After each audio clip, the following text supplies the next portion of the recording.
Welcome to English for Everyday Life. Today we're covering one of the most practical and sometimes stressful real-life skills, making complaints in English. Whether it's a faulty product, poor service, or a billing error, knowing how to complain politely but firmly is essential. The golden rule of complaining in English is to stay calm and polite. Starting aggressively rarely helps.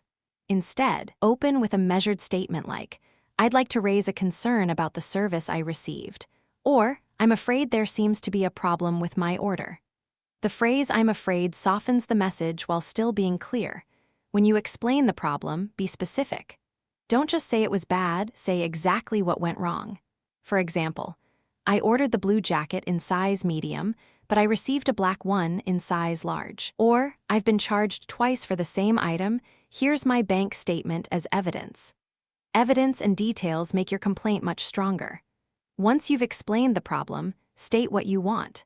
You might ask for a refund, money returned because the product or service wasn't satisfactory, or a replacement, a new item instead of the faulty one, or an apology and an explanation of how it happened. A very useful phrase is, "Could you confirm what steps you'll take to resolve this?"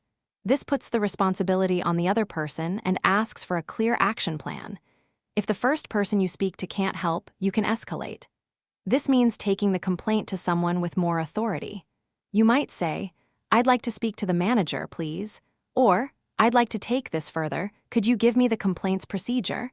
If you're writing a complaint, start with, "I am writing to express my dissatisfaction with," and end with, "I look forward to your prompt response." Today, we covered opening a complaint politely, being specific, stating what you want, and escalating when necessary. Complain with confidence. See you next time.